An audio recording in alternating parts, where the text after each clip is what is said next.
International standards తో quality education అందిస్తుంది futuristic edu initiatives.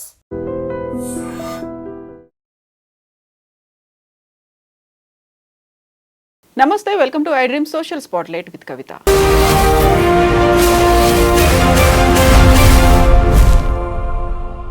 America అధ్యక్షుడు డొనాల్డ్ ట్రంప్ రోజుకొక నిర్ణయంతో సంచలనాన్ని సృష్టిస్తున్నారు. సరికొత్తగా ఇప్పుడు G2ని ఏర్పాటు చేయబోతున్నాము. అమెరికాతో పాటుగా చైనా బలపడాలి, బంధాలు డెవలప్ అవ్వాలి అనే ఉద్దేశంతో G2ని ఏర్పాటు చేస్తున్నామన్నారు. దాంతో భారతదేశం మీద ఇంపాక్ట్ ఉండబోతోంది అనేటువంటి వాదనలు కూడా వినిపిస్తున్నాయి. యాక్చువల్గా G2 మెయిన్ ఎజెండా ఏంటి, ఎందుకని ఇప్పుడు అమెరికా చైనాతో ఫ్రెండ్షిప్ కోరుకుంటోంది, సరికొత్తగా G2ని ఏర్పాటు చేస్తోంది. మనతో పాటుగా ఉన్నారు global economist professor doctor Ravinder Raina గారు. హలో అండి, నమస్తే. మా గతంలో మనం G7 చూసాము, సమ్మిట్లనే ఉంటాయి, గ్రూప్ ఆఫ్ 7 అనుకున్నాం. బట్ ఇది గ్రూప్ ఆఫ్ 2, ఓన్లీ 2, అందులో అమెరికా అండ్ చైనా. సరికొత్తగా ఎందుకని అంత ఫ్రెండ్షిప్ చేయాలి అనేటువంటి ఒక ఉత్సాహం అనేది డొనాల్డ్ ట్రంప్లో కనిపిస్తోంది చైనాతో? చూడండి, ఈ మధ్యకాలంలో జరిగిన పరిణామాలు చాలా ఎకనామికల్గా కానీ, సోషల్గా కానీ, పొలిటికల్గా కానీ చాలా ర్యాపిడ్గా జరుపుకుంటూ వస్తున్నాయి. ట్రంప్ అడ్మినిస్ట్రేషన్ సెకండ్ టైం అడ్మినిస్ట్రేషన్లో ఎందుకు చేస్తున్నారంటే, అమెరికా ఆర్థిక వ్యవస్థ అనేది బలహీనపడిపోతుంది. దాన్ని బలవంతం చేయాలంటే రకరకాల యాంగిల్స్లో వాళ్ళు ఆలోచించాల్సి వస్తుంది, స్ట్రాటజీస్ని చూడాల్సి వస్తుంది, ఆప్షన్స్ని వెతుకోవాల్సి వస్తుంది. సో దాంట్లో భాగంగా ఏం చేస్తున్నారు ట్రంప్ గారు అంటే, అమెరికాకు చైనాకు సంబంధాలు ఏంటి అనేది ఒకసారి పరిశీలన చేద్దాం. ట్రేడ్ పరంగా అమెరికాకు చైనాకు సంబంధాలు అనేది 1784 నుండి ఉన్నాయండి. అంటే దాదాపు 18th సెంచరీ నుండి మొదలుకున్నట్టయితే మనకు చాలా వాన్షియా అని చెప్పి ఒకటి ట్రీటీ కూడా జరిగింది. అరౌండ్ 1844 ఆ రేంజ్లో వాన్షియా అనేది ఒక ఫేమస్ ట్రీటీ జరిగింది. ఓపిఎం ఇట్లాంటి వాటిని దొంగ రవాణాలు కూడా చేసే సందర్భంలో చైనాకు అమెరికాకు హిస్టారికల్గా మనకు అప్పుడు ప్లేన్స్ లేని సమయంలో, షిప్లు ఉన్న సమయంలో ఈ ట్రేడ్ అనేది జరుపుకుంటూ వచ్చింది. ఆ ట్రేడు దాదాపు 1949లో చైనాకు స్వతంత్రం వచ్చిన తర్వాత అప్పటి నుండి ట్రేడ్ ఏం పెద్దగా పుంజుకోలేదు. డిఫరెంట్ రీజన్స్ వల్ల. అప్పుడు మావో జెడాంగ్ అని చెప్పి, ఇప్పుడు మావోయిస్ట్ పార్టీని మన దగ్గర కూడా అంటారు, అతను ప్రెసిడెంట్గా ఉన్న టైం లోపల కూడా అమెరికాతో సత్సంబంధాలు ఏర్పాటు చేసుకోవాలని చెప్పి వాళ్ళు నిర్ణయాలు తీసుకున్నారు. దాంతోపాటుగా ముందుకెళ్ళారనమాట. సో దాన్ని హిస్టారికల్గా మనం చూసినట్టయితే ట్రేడ్ అనేది 1970 తర్వాత ఎక్కువగా అంటే ట్రేడ్ ఇంటిగ్రేషన్ అనేది ఎక్కువగా జరిగిందనమాట చైనాకి అమెరికాకి.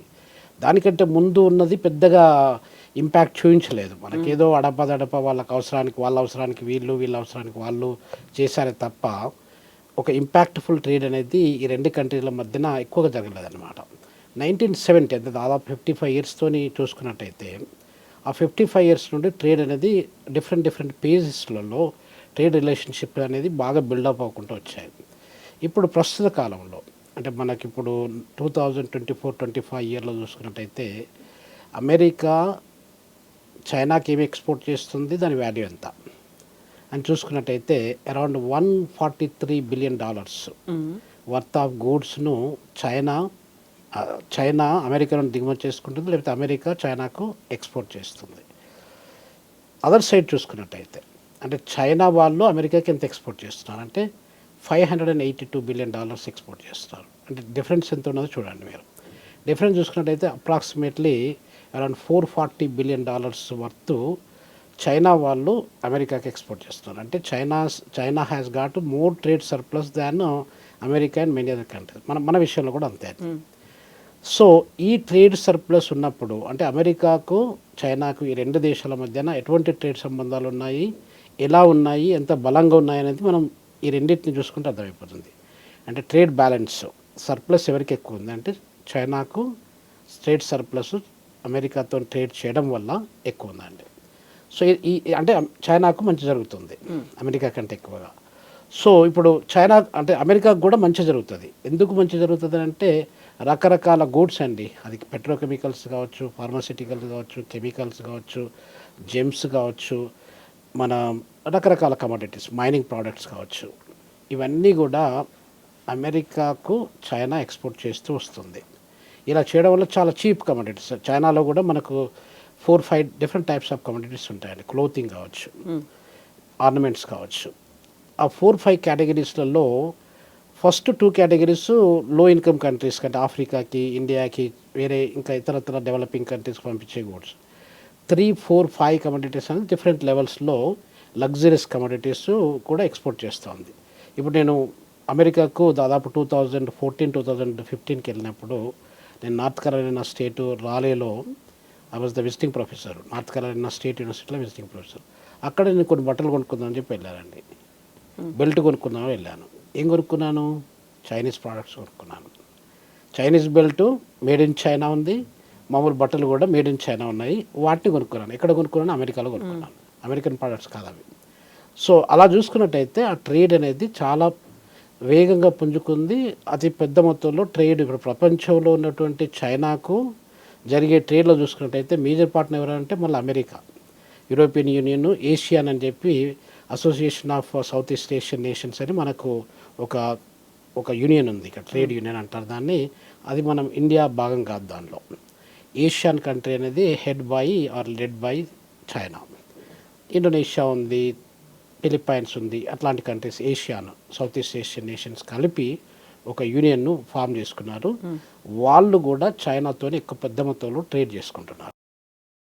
అంటే దాదాపు చైనాలో జరిగే ట్రేడ్లో చూసుకున్నట్లయితే అరౌండ్ 16-17% ట్రేడ్ అనేది ఈ ఏషియన్ కంట్రీస్కు చైనాకు మధ్యన జరుపుకుంటూ వస్తుంది. తర్వాత రెండో పెద్ద మేజర్ ట్రేడింగ్ పార్ట్నర్ ఎవరు అంటే అమెరికా. అమెరికా అరౌండ్ 15% ట్రేడ్ చేసుకుంటుంది. అంటే 15% అంటే మీకు అప్రాక్సిమేట్లీ $582 బిలియన్ అని చెప్పాను మరి ఇప్పుడే. అంత పెద్ద మొత్తంలో ట్రేడ్ జరిగే దేశాలు ఏవి లేవన్నట్టు. మన ఇండియా తీసుకోండి. ఇండియాకు చైనాకు ఎంత ట్రేడ్ జరుగుతుందంటే లెస్ దాన్ 4%. అంటే చైనాలో జరిగే మొత్తం ట్రేడు 100 రూపీస్ అనుకున్నట్టయితే మనం 4 రూపీస్ వర్త్ ఆఫ్ గూడ్స్ మాత్రమే మనము వాళ్ళ దగ్గర ట్రేడ్ చేస్తున్నాం. అప్రాక్సిమేట్లీ మనం ఇంతకుముందు జరిగిన అది డిస్కషన్లో కూడా మనం ప్రీవియస్ ఇంటర్వ్యూస్లో కూడా డిస్కస్ చేసాం ఈ పాయింట్. అప్రాక్సిమేట్లీ చైనాకు భారతదేశానికి $100 బిలియన్ ట్రేడ్ సర్ప్లస్ వాళ్ళకు ఉంది, డెఫిసిట్ మనకుంది. మనము అరౌండ్ $13 బిలియన్ మనము వాళ్ళకి ఎక్స్పోర్ట్ చేస్తే వాళ్ళు $114 బిలియన్ వరకు మనకు వాళ్ళు ఎక్స్పోర్ట్ చేస్తున్నారు చైనా వాళ్ళు. సో ఇది మొత్తం ఓవరాల్గా చైనా యొక్క ట్రేడ్ స్టాటిస్టిక్స్ని చూసి పరిశీలన చేసినట్టయితే ఎవరెవరు మేజర్ ట్రేడింగ్ పార్ట్నర్స్ అంటే వీళ్ళండి. యూరోపియన్ యూనియన్ కూడా చేస్తుంది. యూరోపియన్ యూనియన్ 12-13% అలా చేస్తుంది అనుకోండి.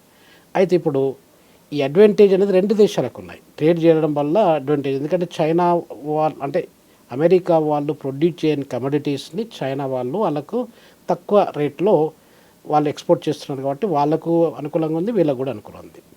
కాకపోతే ట్రేడ్ సర్ప్లస్ డెఫిసిట్ చూసుకున్నట్టయితే చైనా వాళ్ళకి ఎక్కువగా వాళ్ళకి అడ్వాంటేజ్ ఉందన్నమాట. సో ఇది జరుపుకుంటూ వస్తుంది.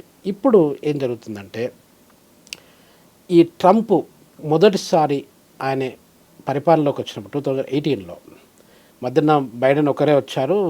బైడెన్ కంటే ముందు 2018 నుండి 21-22 మధ్యలో మనకు ట్రంప్ గారు ప్రెసిడెంట్ అయ్యారు. ప్రెసిడెంట్ అయినప్పుడు ఇమ్మీడియట్గా ఏం చేశారు అంటే చైనా మీద ఒక ట్రేడ్ వార్ ప్రకటించారనమాట.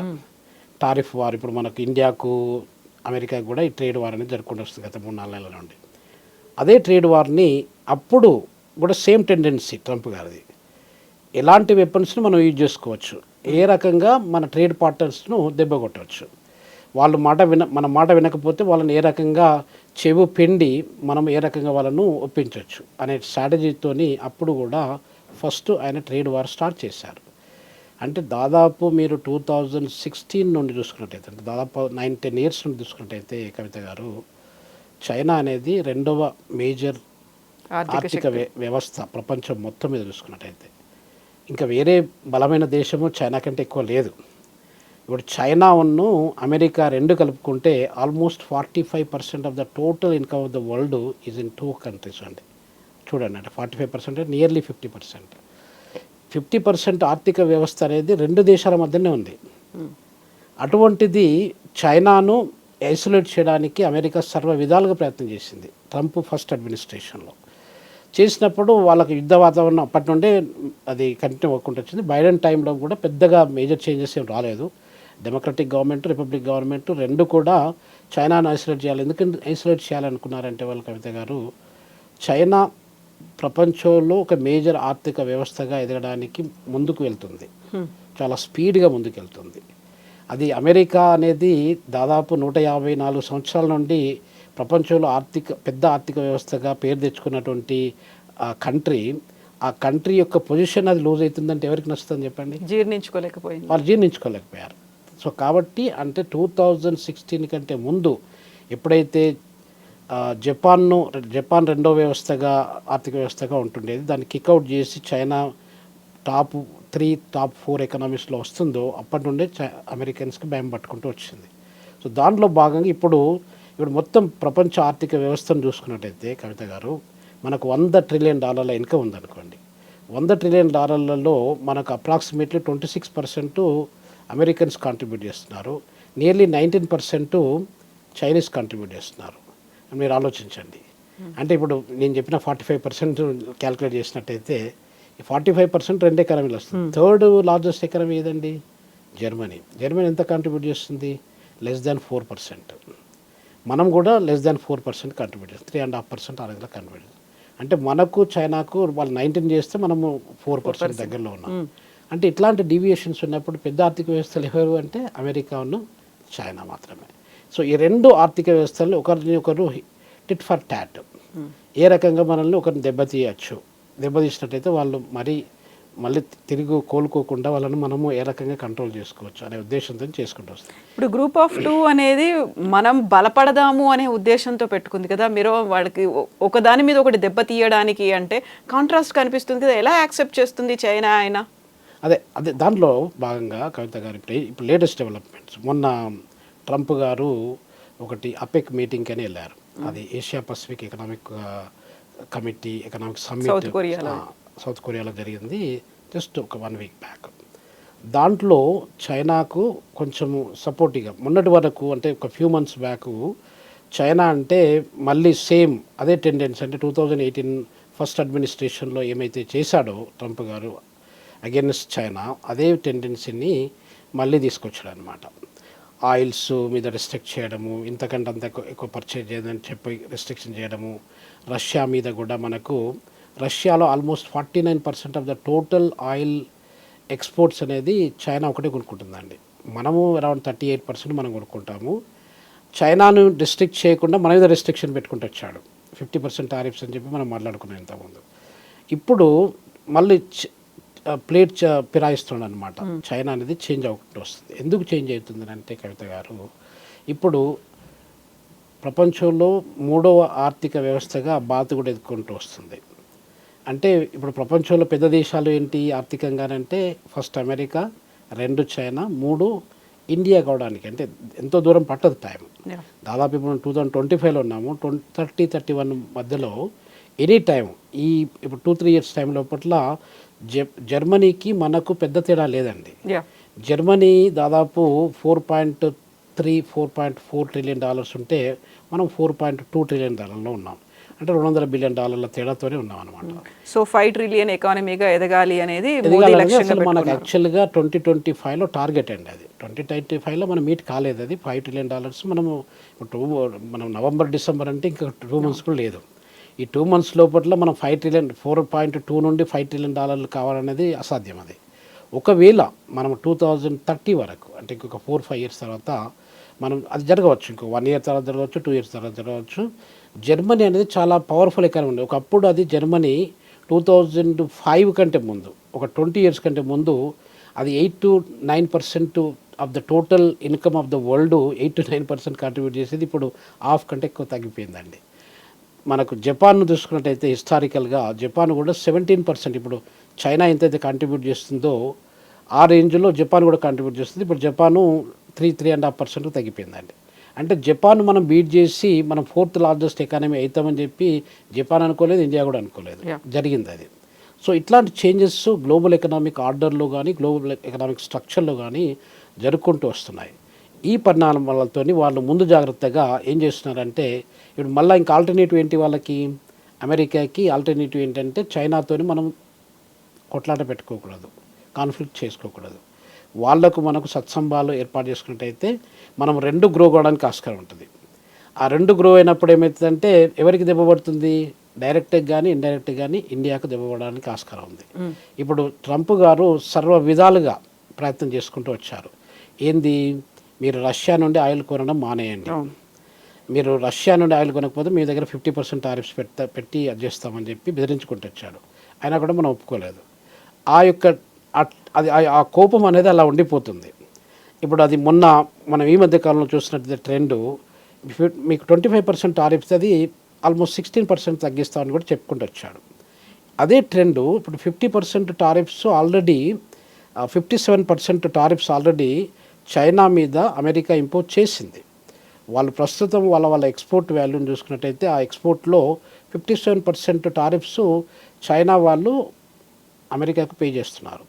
ఇప్పుడు అది ఈ మధ్య కాలంలో ఈ యొక్క G2 అని చెప్పి మీరు చెప్పారు కదా, ఆ G2లో భాగంగా మనము ఏదైనా డిస్ప్యూట్స్ ఉన్నా, ఏదైనా మిస్అండర్స్టాండింగ్ తేల్చుకోవాలి. సో కాబట్టి మనం కొట్లాట పెట్టుకోవడం ఎందుకు అని చెప్పి ఆయన రియలైజ్ అయ్యాడు. తర్వాత అక్కడ ఉన్న ఎకానమిస్టులు కూడా, అక్కడ ఉన్న పొలిటికల్ అనలిస్టులు కూడా ఇదే విషయం చెప్పుకుంటూ వచ్చారు. మనము కొట్లాట పెట్టుకొని సాధించేది ఏం లేదు చైనాతోనే. China is going to be the major economy in the old world in no time. ఇంకొక 5-10 yearsలో బై 2040లో China become the largest economy in the old world. America second కావచ్చు, మనం సెకండ్ కావచ్చు. That's what we need to wait and see. ఇప్పుడు ఈ పరిస్థితుల్లో మనం పెద్ద పెద్ద ఆర్థిక వ్యవస్థలను గొడవపెట్టుకుంటే మనకేమొస్తుంది? ఏం రాదు కదా. So let us grow together, let us unite together as a G2 country అని చెప్పి.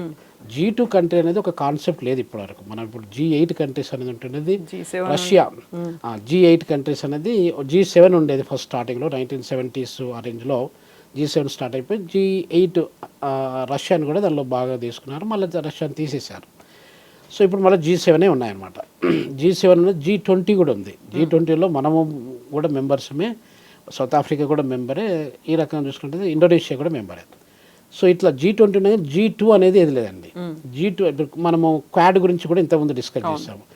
క్వాడ్రిలాటరల్ డైలాగ్ అని చెప్పి 4 countries, India, America, Japan, Australia, ఇవి అలా ఉన్నాయి. కానీ బట్ G2 అనేది ఇది ఒక కొత్త కాన్సెప్ట్. ఎందుకు తీసుకొచ్చారంటే మనము ఇద్దరము ఒకటి, లెట్ us యునైట్.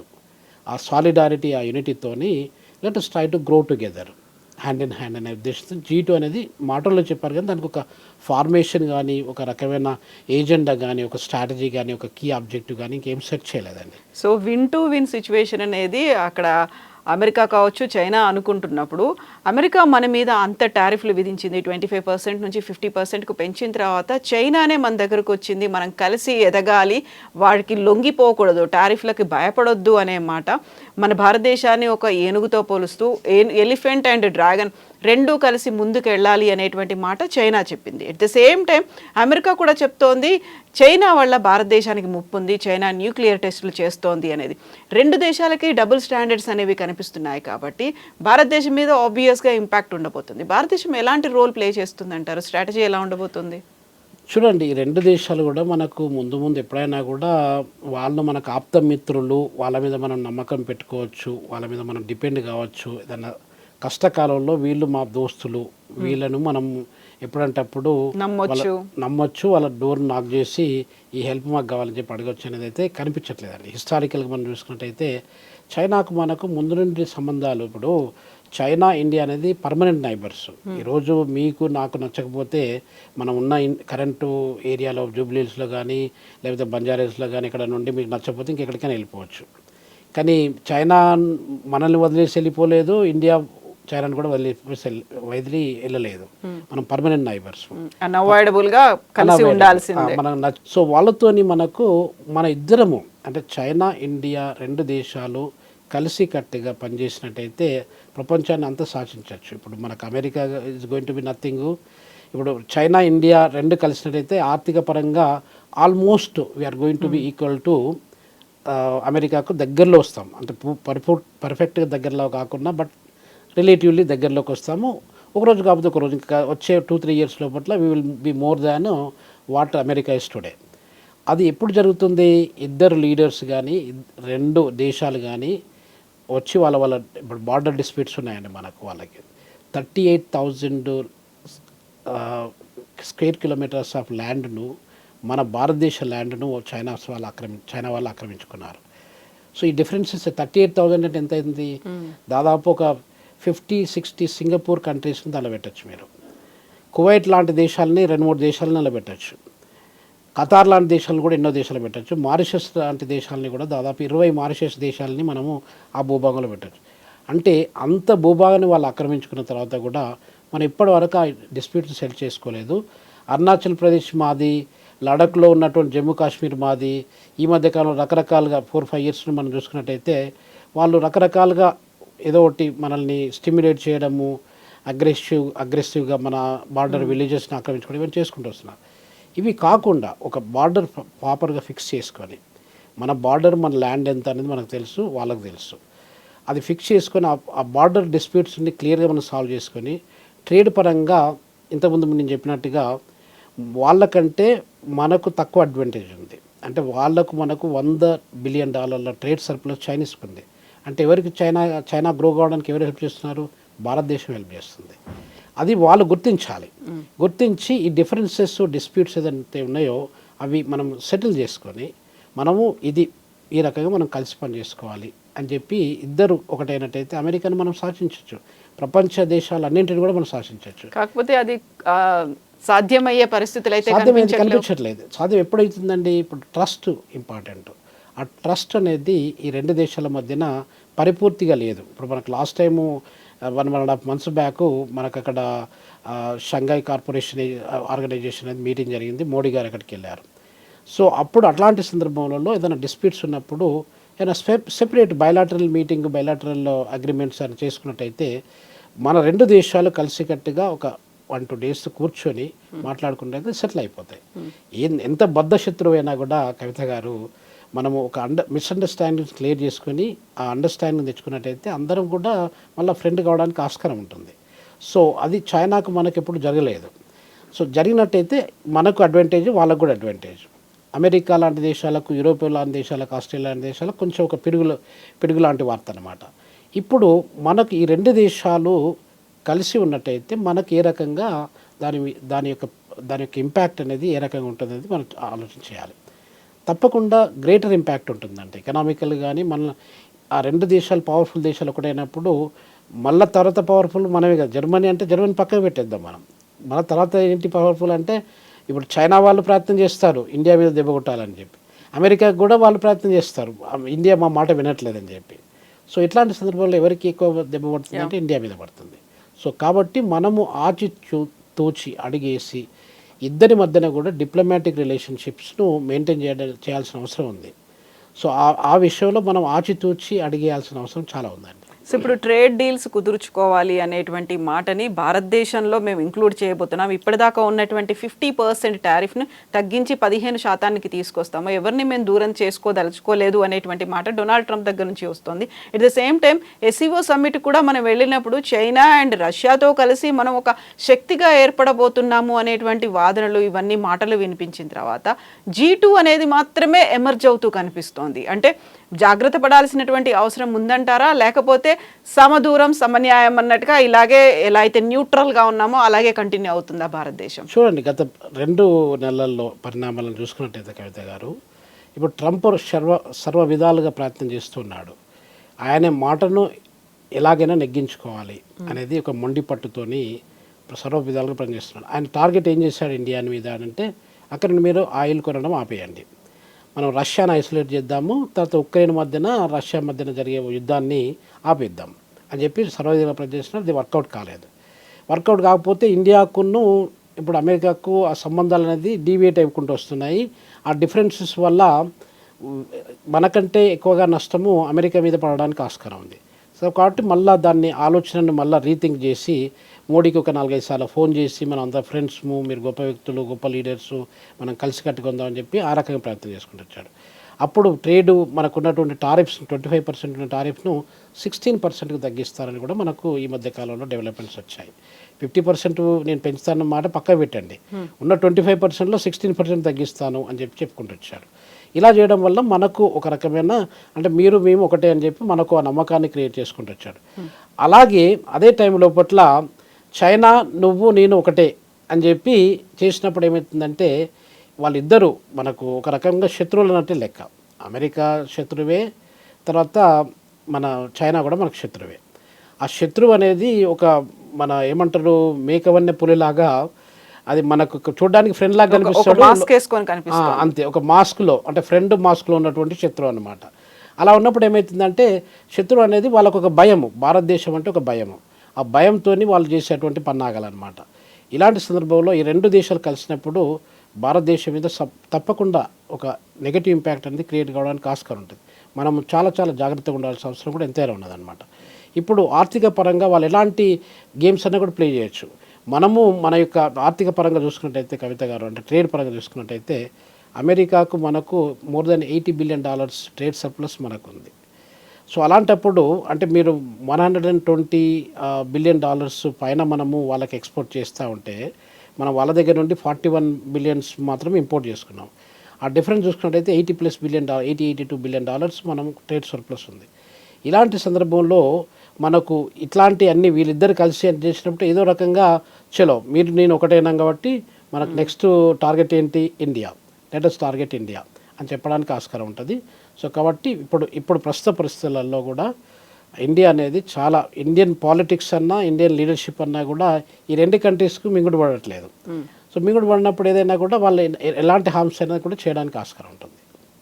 ఎస్ అండి. సో భారతదేశం ఇప్పటికైతే ఇంకా రెస్పాండ్ అవ్వలేదు, బట్ ట్రేడ్ డీల్స్కి సంబంధించి లేకుంటే టారిఫ్లు, ద్వైపాక్షిక ఒప్పందాల మీద అయితే మినిస్టర్ జయశంకర్ అయితే కంటిన్యూస్గా మీటింగ్స్ అయితే ఉన్నాయి. బట్ చైనాకి సంబంధించి ఏం జరుగుతుంది, టైం అంతే కదా, ఎదురు చూడాల్సి అవసరం, ఎదురు చూడాల్సింది. ఇప్పుడు మనకు అది SCO మీటింగ్, షంఘాయి కార్పొరేషన్ ఆర్గనైజేషన్ మీటింగ్లో కూడా అసలు చాలా హోప్స్ ఉంటుండేది.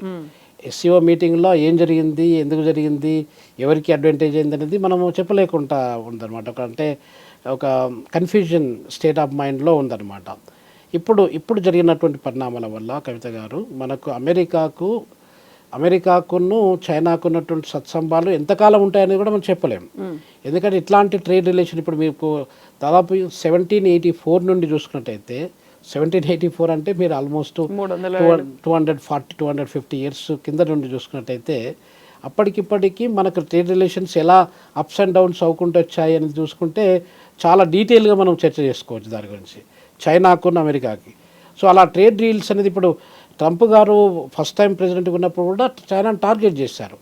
ఆ ఎఫెక్ట్ అనేది షీ జిన్పింగ్కు తెలుసు, చైనీస్కు తెలుసు, చైనా యొక్క లీడర్స్కి బాగా తెలుసు. అలాంటప్పుడు చైనా కూడా అమెరికాను అంత ఇదిగా నమ్మడానికి వీల్లేదండి. వాళ్ళు ఏదో కొన్ని కన్సెషన్స్ని వాళ్ళు ఆఫర్ చేశారు. ఆ ఉన్నటువంటి అంటే స్ట్రెయిన్ అటువంటి ఇప్పుడు రిలేషన్షిప్స్ ఆల్రెడీ స్ట్రెయిన్ అయిపోయాయి కాబట్టి వాటిని మళ్ళీ పునరుద్ధరించుకోవడానికి, ఆ రిలేషన్షిప్ని మళ్ళీ మనము దాని ఏమంటారు రిసరెక్ట్ చేయడానికి, రీషేప్ చేయడానికి వాళ్ళు ప్రయత్నాలు చేస్తున్నారు కాబట్టి వీళ్ళు కూడా ఒప్పుకోవాల్సి వస్తుంది. సో ఎంత దూరం వెళ్తాము అనేది అది బిగ్ క్వశ్చన్ అనమాట. ఎనీ టైమ్ మళ్ళీ ట్రంప్ గారు లేదు it's not working in our favour, let us change the policy again, will put 200% 300% tariff అన్నా కూడా మనం ఆశ్చర్యపడాల్సిన అవసరం లేదండి. ఎస్ అండి, thank you so much Ravinder గారు. థ్యాంక్ యూ అండి కవిత గారు. Thank you.